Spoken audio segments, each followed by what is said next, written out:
All right, my featured guest today is an Iranian-American doctor who came to international fame and social media stardom as an essential medical voice during the COVID pandemic. This is for Iranians, especially around the world, and especially those inside Iran. Dr. Kayvan Mirhadi, better known perhaps as Dr. K, is the chief of internal medicine at Clifton Springs Hospital and Clinic in New York State. He was born in Iran, raised in Canada. He got his master's in virology, cell and molecular biology from the University of Toronto, and his internal medicine residency from New York Presbyterian, BMH. Dr. K has been tirelessly working during the uprising in Iran in the last 6 months, offering critical medical advice to injured protesters online, offering insights into what is happening around medical and health-related issues during this time, and he has been connecting protesters with trusted doctors inside Iran. Many of his posts and videos, as you may know, have gone viral in the millions. And right now, Dr. Kayvan Mirhadi, Dr. K, joins me in the Roqe studio. Hello, sir. Hi, Jian. How are you? It's nice to have you here in person. Thank you so much for inviting me. خسته نباشید. Salamat bashi. Yeah, we've just passed Nowruz. I always think of New Year and Nowruz as a time to look forward, but also as a time of reflection. If you were to reflect, how would you characterize the past year for you? I think we all know it's been a very tough year for Iranian community around the world. A lot of emotions up and down. I would say every day we were feeling a different emotion, especially over the last 6 to 8 months. A lot of people had difficulty even, walking into the new year. And we did as well. Like, we didn't know if we should be happy or sad and what's going to be, what to expect in the next year. You always want to walk into a new year with optimism, and that's really what our goal is. We started thinking, we should think forward and be positive, and it definitely cannot be as bad as last year. So hopefully. It's interesting. I asked you a very personal question, and you answered in the plural. Yeah. We, who is we? I would say like me and my family, and that's usually how I think about things, because we kind of walk into the new year with my wife and kids and my parents, and yeah. It's been a turbulent and up and down year for Iranians, undoubtedly. An epic one, you might say, and historical. But as a doctor, you also just came out of 2 years of a pandemic, which you were famously on the front lines of. But even if you hadn't been on the front lines, it would be affecting you more than it would the average person. So it's been, I would imagine, something of a marathon the last 3 years. For sure, yeah. It's the 2 years of COVID pandemic was very tough, just on a personal level. Seeing coworkers get sick, almost die, and patients, young people dying in front of me. I never kind of got over that, and then we just walked into, uprising, revolution in Iran, and somehow, I was lucky enough to have a capability to help people out, and that was even worse, I would say, because these I could put my hands on a patient in a hospital, but these people were thousands of miles away, and all I could do is try to communicate with them on the internet. Well, you say all I could do, but you opted to do that, and you've done so much. I mean, people know you at this point. Certainly, they seem to know you in Iran and in the Iranian diaspora. You've become quite well known for all the help that you've provided. That said, we know you based on your social media presence and the medical advice you give. There isn't actually a lot out there about your story of who you are. So I want to unpack some of that today with your blessing. And just before we do that, just because it is top of mind all the time, I would imagine, for you and and it's such a resource to have you here. What are you hearing in terms of the latest when it comes to health and welfare inside Iran today? It's not good. I don't think there's much being done in terms of planning and support for the people in Iran in terms of health screening, providing medication, providing resources. Unfortunately, a lot of the doctors that I've befriended over the last few years have had migrated outside the country to Australia, England, some to Canada. So we're looking at losing healthcare. Very recently? Yeah, after the revolution. Yeah. Oh, wow. Many of them that I became close kind of colleagues with them over coronavirus, because we were exchanging information in terms of treatments in Iran and vaccination. They're now living in other countries. So these people are not there to help the Iranian people. There's major shortage of things like insulin, which people need to live. If you can't find insulin, and you have type 1 diabetes and you're a young kid, you don't have much luck. Would you go so far as to say there's been a flight of doctors leaving in Iran? These people that you're referencing, that some of the medical people who've left in the last 6 months, is it that bad? Yeah, especially after the revolution started, many they migrated out of the country. These are like top doctors in critical care anesthesiology that stayed in Iran during COVID. They would tell me about their hardship being a doctor there, but they're like, I'm going to stay in this country and help my people, because a lot of people were getting ill and dying. And then after this revolution, they're all living in different countries. They all started new lives. And they left why? To pursue, their freedom and live their life the way they want to, and not be told what to do. And but that would have been the case for years now in Iran. What changed in the last? I mean, I'm guessing it's a security issues and more of a crackdown even on medical personnel. Is that? Yeah, and that's the thing with Harasat, that their presence in a hospital setting or them calling clinics and telling them what to do,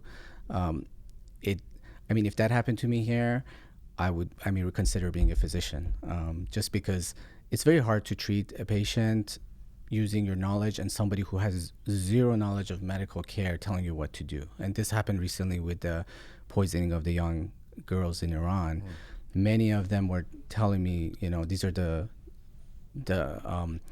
tests I'm ordering, and I said, why don't you order this and that? And they said they won't let me. And Harasat these are individuals. I'm not sure how much you're familiar with. I'm not, actually. I just learned about it. Are they like the medical version of Basij? Like they go and watch over people in hospitals? Essentially, but like they're everywhere apparently, even like Park Aram, like where you go for, and they enforce the strict, the rules that the country kind of abides by. But in a hospital setting, like a physician should have the freedom to operate the way they, based on their knowledge that they went to so many years of medical school and residency. But they were not able to order these tests for like serum poison toxicology levels, urine toxicology levels. They were told not to do it. They were told not to talk to anybody about these patients. There was a lot of restrictions, and I think that kind of pushed them over the edge. And they're like, how can I be a doctor, like treating a patient, when somebody with zero medical knowledge is telling me what to do? And that really upset me, actually. But just to underscore the vicious cycle that you've and the worsening cycle that you've just spoken to, at a time when doctors are needed more than ever in Iran, at a time when medical resources are less available and people are by the thousands increasingly going into hospitals injured, etc. The not only are the doctors harassed and unable to help them and don't have the resources, many of them are leaving. And you can't really blame them for leaving, but right. Many of them are not even there. That's a pretty difficult cycle. My biggest fear is, the next 5 to 10 years, to flourish like people that love medicine and like to learn and keep up to date. You have to have an environment where they're encouraging them to go and gain more knowledge and communicate with doctors outside their country. And like, that's what we do. They tell us, like, go on a conference to Europe and learn about these new treatment options, or, here's your freedom. You can kind of work this patient up the way you like to. But if you're so restricted, first of all, there's a huge knowledge gap, which I noticed that when I first met these doctors during coronavirus. But also, you're not going to improve this in the next 5 to 10 years. So a knowledge gap between what, the West and Iran? Because medicine changes every day on a daily basis, and you can only learn through kind of freedom of being able to gain this knowledge, from traveling, communicating, going to CME conferences, by not just being in a hospital, someone telling you what to do. And these individuals have difficulty kind of going forward, and a lot of them left the country. There's going to be a major shortage of medical professionals, and forget about medicine and vaccines and everything. So this is just like no planning for the future, especially healthcare. One of the things that becomes evident, or perhaps this is a supposition, you set me straight if it's not true, but just hearing you talk now, but also watching you in your videos that go viral, and you're pretty passionate about healthcare. You're passionate about medicine. Would that be true? Yeah, because I had the freedom to develop that, and that's what I was telling you, because these individuals in Iran, they don't, Were you always passionate when you grew up in Tehran until the age of 12? 12, yeah. Was the idea of being a doctor something that had captured your imagination as a kid? It was, yeah. I liked it. Like, I wrote an essay how I'm going to be a cardiologist one day. I didn't become a cardiologist. When did you write that essay? I think I was maybe 10 or 11. Like, my mom still has that. You were 10 years old and you thought you might be a cardiologist. Why were you, other than being Iranian, we're told engineer, doctor, but why do you think you were so seduced by the medical profession? I'm not sure. I think it's the Iranian upbringing. You know how your parents tell you, like, doctor, engineer. But I liked it. I liked helping people. But there was definitely a phase in my life that I was pursuing being a rock star. Well, I want to get to the rock star years because I've seen you. You've seen your videos playing guitar. Yeah. But how was you? If I do the math correctly, it seems like you left Iran probably in the late 90s. Would that be right? I think we moved to Canada at 97. 97. Yeah. So you grew up, basically, you were born around the time of the Iran-Iraq War, and you grew up through those. How would you characterize your life in Iran before you moved west?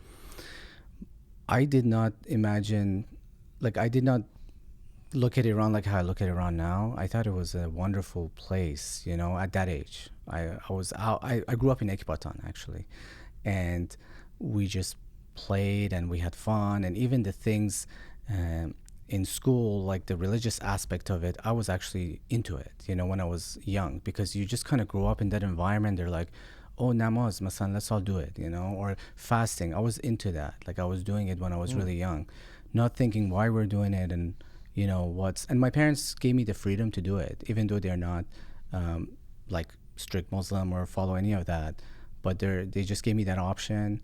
And that's something that I loved about it. They're like, hey, if this is something you want to explore. So you weren't one of those kids that was dreaming of leaving Iran from when you were a little boy? I think not dreaming, but when the idea came that we're going to, immigrate to Canada, I was looking forward to it. I remember in the airport that, like, my whole family was there crying. I was like trying to buy ice cream and get on the plane. I was a weird kid. Sounds like it. Yeah. But okay, so what was the precipitant for your family leaving Iran? What was the reason at that moment? A lot of folks came sort of after that or before that. It's an interesting time to leave Iran, the late 90s. I think, it's hard for me to really kind of tell you that, like, the real reason why they went, because I think it was a combination of everything. But really, I would put it as people telling, like, my parents what to do. Like, my dad was like a well-known person, like CEO of like a company, and he just, he did not like working there because a lot of things that he wanted to do, there was like restrictions, and overall they looked at the future of the country and they said, we don't want our kids growing up here, just like what everybody else is doing right now. When you moved to Canada, how was the adjustment for you? It was hard. I think initially, like, I took English lessons in Iran, but when I came here, I actually made the choice of making friends with non-Iranians. It just kind of naturally happened. So I had friends that were Greek and Yugoslavian. So my English just I easily, improved my English. And then they introduced me to rock music, and that's when the whole rock star dream began. Please tell me about the rock star years. Dr. K, the famous medical man, you're pretty good on the guitar. I've seen you play, there's some little videos you put up for fun of you playing the guitar. How seriously did you ever get into music? I was really considering it, but I think my growth only really happened in like high school, and then beyond that, I just keep playing the same music I used to play back in high school. So I never, it was not. I guess it wasn't serious for me to. But you're kind of into alternative music, right? I mean, I Yeah. see like you've got a Ramones poster behind you Yeah, and stuff. yeah, And, yeah. so you grew up listening to like punk and alternative rock or something, or I think it started with like Green Day type of punk, and then it kind of went into heavy metal, and then it kind of went to like radio rock, like Wallflowers. Those it's things. not too late, to I know. leave the chief of internal Right. medicine and become start the rock band. Do you still play?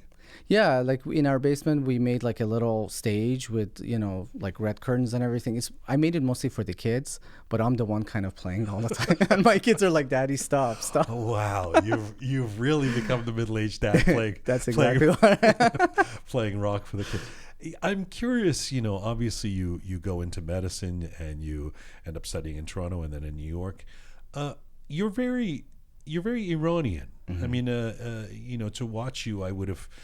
I remember actually the first time I saw the COVID videos you were doing, I didn't put together that you're the Dr. K, the Kayvan from Toronto. I thought you were this Iranian guy. You could have even been in Iran. You're very, and that perhaps is not a surprise. I mean, you come from an Iranian family, but you have lived more than 2/3 of your life outside of Iran. And there are people who leave and become very, as we would say, khareji. Right. Through those years, in your 20s and in your early 30s, were you always as connected to Iran as you are now? No, not at all. I kind of blended into the Western world. Most of my friends were not Iranian. I have like two close friends from Toronto that are Iranian, so I keep my, kind of like my language with them. And then my wife Nilufar, she's Iranian, and she kind of moved around the same age as me. So, but we talk together in Farsi, so that really helps. But really, like what helped me improve at least my writing and reading was Dr. K. Like initially when I started the page, I didn't even know how to spell Mariz. I spelled it with a Z. So people were like, "Who's this guy? Like he's not even a real doctor. He can't spell though." And then I had to keep explaining myself, like, "No, I've been out of the country for so long. I'm so sorry. Like my writing is not that good." So is it what is it like for you to be seen as Captain Iranian now? If you think back to say your 20s and the distance you would have felt from being Iranian then. It's nice. I really like kind of getting reconnected with my roots, I would say. I was definitely how you put it. Like I was kind of getting distance from Iran. Like there was a lot of news coming out and my friends would talk about it and I had no idea what they were talking about because I was just watching like Western news channels. But now I kind of go and read Farsi news just to keep up with what's going on. I'm really interested about, the last 6 to 8 months, the politics of Iran, the history of Iran. So I've been listening to podcasts about that. It's, I don't know, just kind of something started within me that I'm like, I need to learn more about the country that I came from and try to help the people that are living there, be part of it. Did the popular narrative is that Dr. K came from that sort of persona, if you will, or that part of your life, the viral social media guy, spawned out of COVID. Is that when it started? What was the eureka moment where you said, well, you know what, I'm going to start making videos? I think it was like 3.5 years ago when I opened the page, but like maybe when I think of something, I just act on it. And sometimes Nilufar says, don't do that, think about it. So it was like one night I'm like, there's no, like Dr. Oz of Iran. Not that, I promote Dr. Oz. Right. But, I just said like, if I make a page on Instagram in Farsi, I think it would be very popular. So I just opened the page and we didn't have followers. Like, it's not like people just know you. So we were trying little tricks on like getting followers, but the most we ever got to who's was we in this case? me again? and my Nilufar. She's helping you. She she's shoots my the publicist. Videos. She's your publicist. Well, how did it first start? Did she? I mean, because you're kind of, you're very real and you speak to camera well. I mean, was that always in you? You're kind of a performer. No, definitely not. I was before this is. I would say I was shy. I mean, like public speaking, I did in school settings when I knew what I was talking about. I guess like Dr. K, like I can't just go live and talk about random subject unless it's like medicine. A lot of times, I'm comfortable when I know what I'm talking about. So yeah, we just like opened the page, and she was really doing the marketing, So asking. she supported this She idea. supported it. I told her, she's like, that's a good idea, let's do it, but let's think about it. And Is she in medicine as well? she's a social worker, and she's doing psychoanalysis therapy. Oh, wow. Yeah, right now. But at the time, I think we had Lavella. Yeah, we had Lavella. She's like, just think about it, see if this is what you want to do. But I don't think any of us thought it would get to this stage. We thought maybe it'll be like a page that has at most like 20,000 followers, and we would be happy and just leave it at that. And then Some people are very happy with exactly. 20,000 Yeah, followers. yeah, and I'll be happy with it because I've had issues with this page as big as it got. Like we had a lot of setbacks. But she kind of like reached out to celebrities and people that are well known to like share our posts and stuff. And Shabnam Shahrukhi shared one of my posts about not smoking, and then the page went to like 20,000 overnight. And then when COVID hit, I was like, I need to go make this video about coronavirus because it's a new thing, and I'm sure because there were 2 people that died in Qom. And then people were freaking out, messaging me the 20,000 followers. And I'm like, I'm going to make this video. And I called Nilüfer. I'm like, this video is going to go viral before even posting. Oh, you had a sense of it. I just had a sense of it. And then I posted. Which video was that? It's like the first video I made about COVID. I'm wearing like, Nilüfer always explains it like, you look good in that video. That's why it went viral. The other videos have weird camera angles and stuff. Right. But like not to take anything away from the importance of what you were saying. Exactly. But you also she thought looked because, hot. Because I looked hot, or like the angle was right. That's why it went. Okay. But then like it got shared by like all the celebrities in Iran, and then the page went to like 200,000 overnight. And then it was just like every video I was putting out there, it was going viral. When something, I mean, we feel this. I feel this in a smaller way, probably with Roqe Media. But when something goes viral and it starts to become a pattern, so then people, now you have an audience, and now they're maybe kind of depending on you. Like they're going, this is the guy I tune into to help explain what's going on, to maybe keep me up to date, give me some medical advice. Do you start to feel a responsibility then that you have to post as soon as there's new information coming out? Or, I mean, does that become something that is a weight on your shoulders? Yeah, every day I'm looking at the next thing that's scaring people. Like just before coming in, I was reading about this new fungal infection that's like multi-drug resistant, and I'm sure I have to make a video about it. People are getting sick. But I mean, the responsibility goes beyond that. You have to make the right move. So what you say in every video, it has to be very calculated, because the smallest mistake you make, you will turn a million fans into like a lot of enemies. So because you're not just an influencer, somebody who's giving your opinion. You're considered a serious medical resource. Is that right? Yeah, like especially during the COVID pandemic and vaccines. So I can easily come and talk about a vaccine like Moderna or Pfizer, but you have to be very calculated with what you're saying, because I was labeled like someone who's trying to sell vaccines, has a deal with Pfizer, is with the Western world. Then Barakat came, and that's essentially the Chinese vaccine, Sinopharm. So I promoted it because people were dying. They refused free Pfizer vaccines to go to Iran. And then I said, it's okay, just get vaccinated, because people, like thousands of people were dying. Then they're like, oh, he's with them. So I was just getting pulled, like it was like a tug of war, so you have to be very careful. Well, it's funny you should mention that, because I was on the COVID score. I was going to at some point ask you about the fact that, separate from Iran and being the voice of helping Iranians inside Iran, COVID in general has become a bit of a muddle in terms of, now we're hearing some of the things that we thought were the science weren't exactly the science, and some of the expectations have changed. I mean, I depending on who you read, the masks are very effective, they're not effective. Right. The vaccine was a good idea, it didn't have that much of an impact. There's these different opinions out there, scientific opinions. Has that been challenging for you? Yeah, all the time, especially if you see like well-known people promoting something that's seems completely illogical. You don't want to attack them, because you want to keep your friendship, especially in the social media sphere. You don't want to be the person that goes on outright attacks everybody.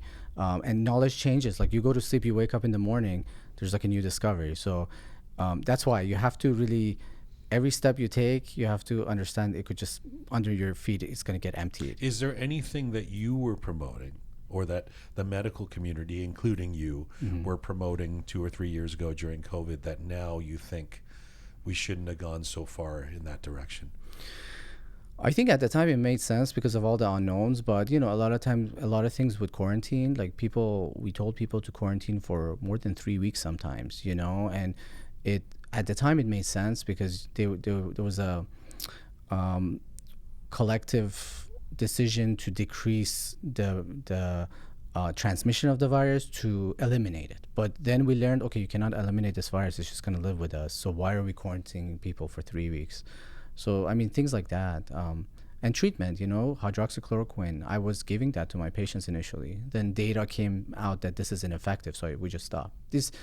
And for the layman, the average person that's not in medicine, that's sometimes hard to believe because.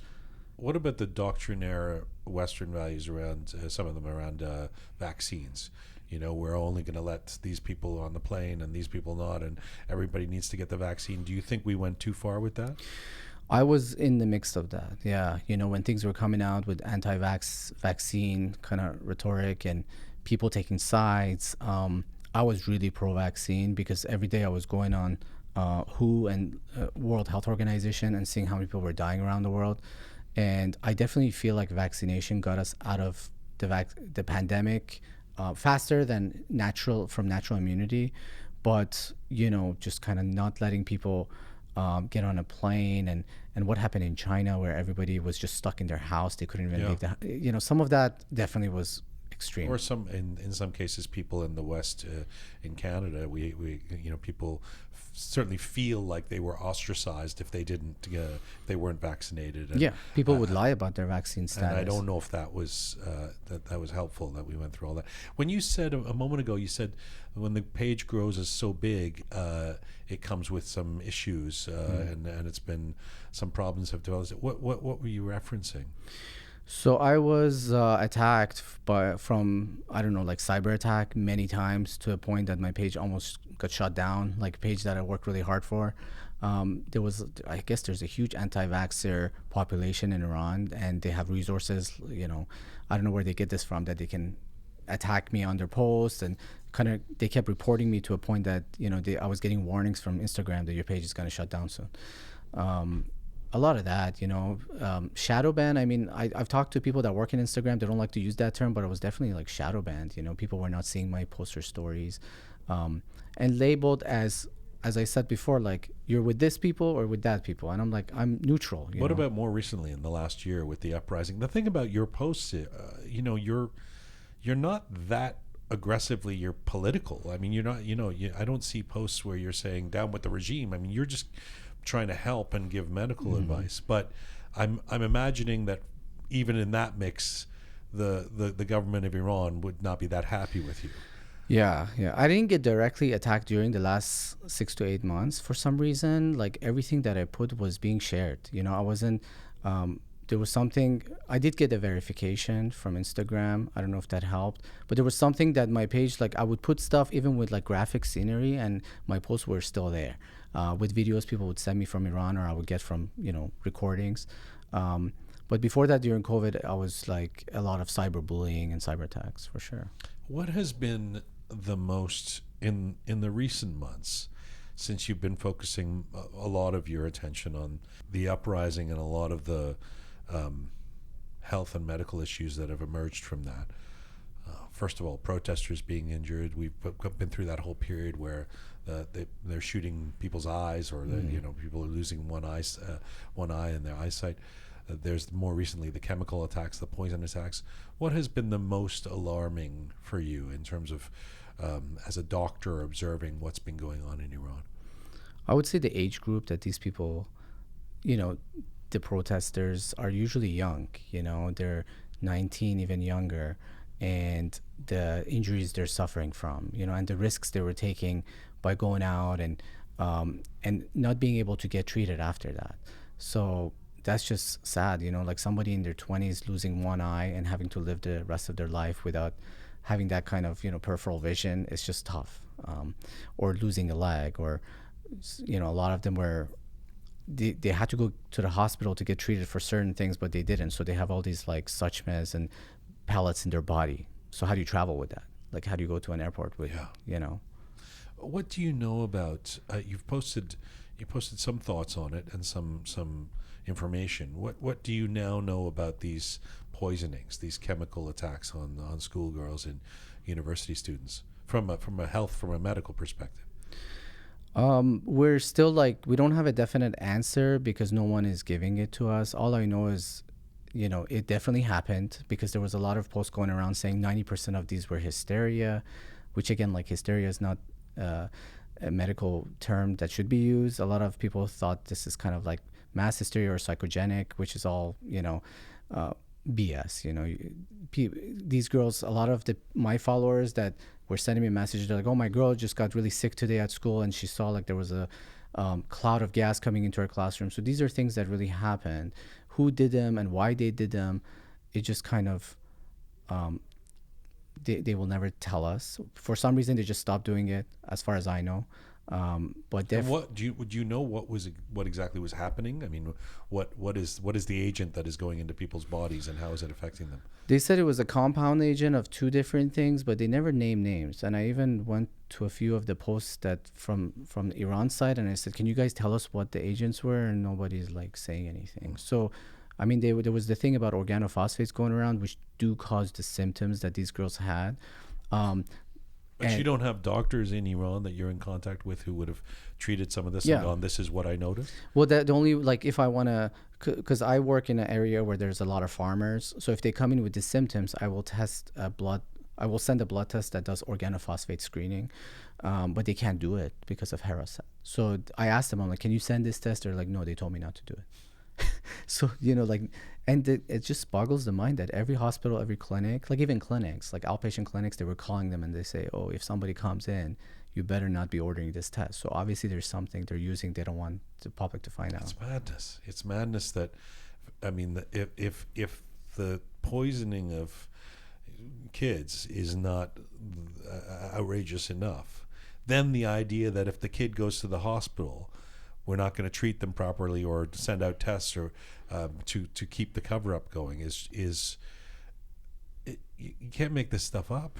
Like what is this think tank that they sit together and they're like, next step, let's poison young, I can't even imagine like who makes these decisions, So on that note, the emotional fallout of seeing this happen and the frustration, we talked about this a little bit last time you were on the show, but something that people talk about when it comes to you is, how does this guy do all of this? I mean, how do you seem to have a you're well, now I know it's all Niloufar. She's doing it. You're just a puppet. You just she tells me what to say. She gives you the script. And, but really, I mean, you keep up such a regular presence with your videos and social media.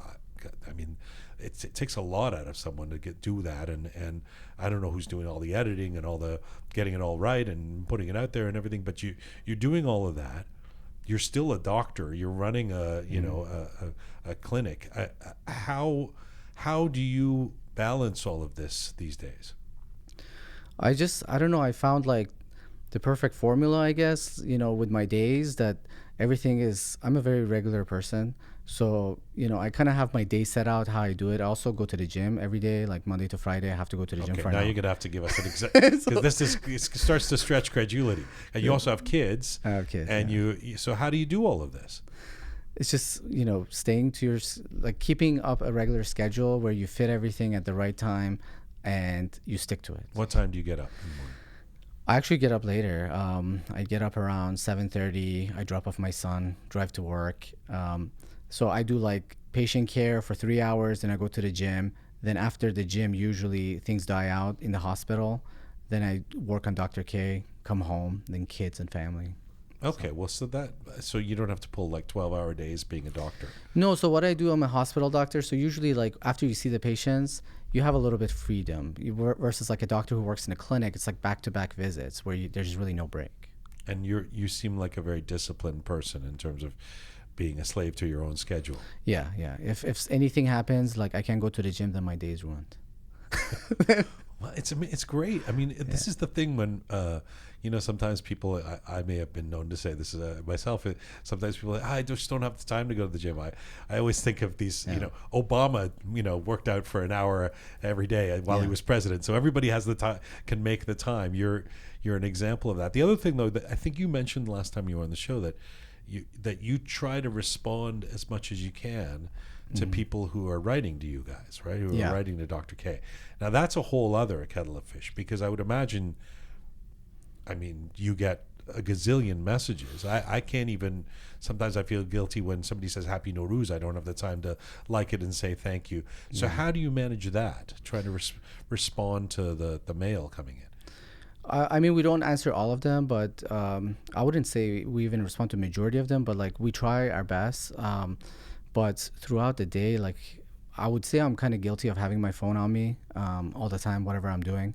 So, but sometimes it gets out of control. Like during the uprising, like I was getting a lot. So there are individuals that asked me for help where I saw their picture on BBC later, and then I went back and Googled their name, and then I saw the request they were sending me. Like they were just shot. They sent me a picture of their eye. They were asking me who to go to, and then I felt so guilty for not being able to reach out to that person. Then I would message them and say, "I'm so sorry. Like I missed your message." So things like that kind of bother me sometimes. You seem pretty balanced. Do you get stressed out? For sure, yeah. And what happens when you're stressed out? I would say sometimes like it affects my personal life, you know, and I always tell Nilufar, like, if I could fit in more time in my day, I would start, you know, talking to a therapist. I think what I went through from COVID to Iran, and even right now, it's like too much, you know, it's definitely affecting personal life to some degree. So really my plan in the next few months is to really find time to talk to a therapist. That's a good plan. That's a good. I think we all need to do that. For sure. Yeah, I do. I have a regular therapist, and I think I don't see how any Iranian could not have. A lot of people don't.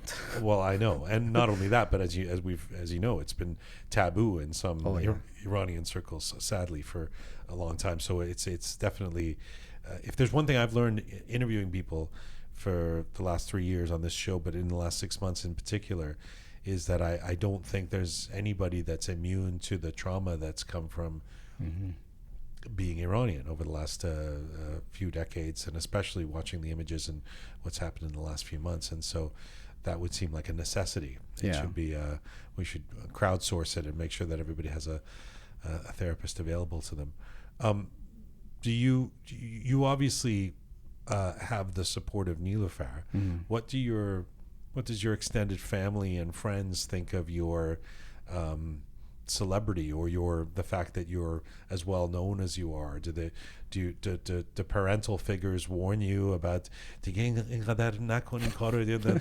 regime is going to come after you? Or I mean, what are their responses? There was definitely fear, like from my immediate family, you know, not to do it. Especially, you know, when the uprising began, they said kind of like stay out of it. But, you know, they're very supportive. Like during COVID, they're just like, you're doing such a great job. Probably not as supportive as, let's say, an American or a Canadian parent would be of their kids. You know, Iranian parents were always like pat on the back, like, you know, not like. But there's actually some. It's a passive aggressive pat on the back. Yeah, exactly. Yeah. It's not like glorifying me, like, oh, you're the best son. I mean, I'm sure they feel that. They must feel they that. Must. Look at how you're putting the rest of us to shame. You became a doctor and a famous doctor now. I mean, come on. But they're happy with what I'm doing. You know, once in a while, my dad would. He's a great guy, but he's not like open like how I think I would be with my son. You know, talking about everything. So it's kind of like, how's everything going? You know, we're closer than a lot of other sons and dads, but, you know, not to what I would expect. So do you have family inside Iran still? Yeah, I have like an aunt that lives there, but most people live in U.S. and Canada. And so I was wondering if you had family who follow you from inside Iran. They do, yeah. And what do they say? Every time I'm like, oh, خیلی بهت افتخار میکنیم, proud of you. So I'm like, thank you. Well, that's good. Yeah. What is your? Let me end where we started today, which is that we just had Nowruz recently. What is your greatest wish? Well, we know you're going to get a therapist. That's one of your wishes. Sure. But what is your greatest wish, both professionally and personally? Answer both of those. For the year ahead?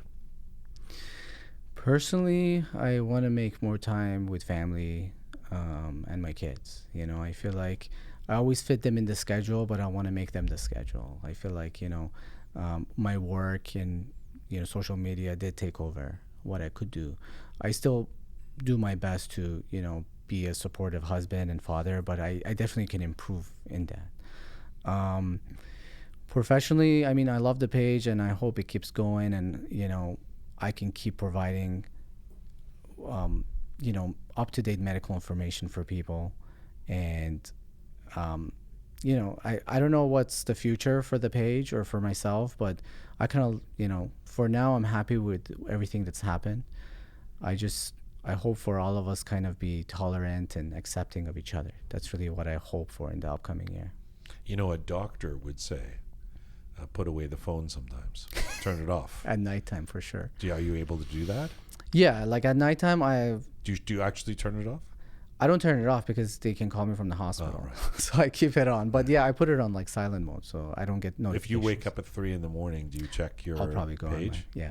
I'll probably go on my Instagram. How do you go back to sleep then? It just happened last night. I have an addiction to The Office, the show. So as soon as I start The Office, my RAM kind of kicks in. The English one or the American one? I like the English one, but the American one's the one that I'm addicted to. So you rewatch The Office? I watched it over like 7-8 times. All the seasons. And the comedy, and then that helps you fall back asleep. Yeah, just Michael Scott, talking puts me to sleep. It's a weird thing. It's really weird. Niloufer's like, you're so it's a really weird. particular thing to do. Very particular, yeah. So you go, I need sleep, but let me go watch an Office episode. Which I would not recommend to anybody because you're not supposed to have any light or sound. Right. But it works for me. It's kind of like a sleeping pill. Yeah. Finally, just because we ask each other these questions, so why not ask you? You're in touch with thousands of people every day inside Iran. Do you think that change is going to come to Iran soon? I think it's already come. I really think we're different than who we were last year already. And people are a lot more, I would say, like when I opened the page 3.5 years ago, the conversations I was having with people, it felt like we're two different species, like we don't understand each other. But now I feel like their knowledge has grown so much in terms of just humanity and how everyone's different, how we should be accepting each other. And I think that's really gonna help us, improve in the upcoming year. I don't know when it's gonna happen or when people are gonna be free to be whoever they want, but we have definitely made some major strides. It's great to have you here. Thank you so much. Yeah. Thanks for all that you do, and it's nice to have you in Toronto. Thank you so much for inviting me. Merci. Merci.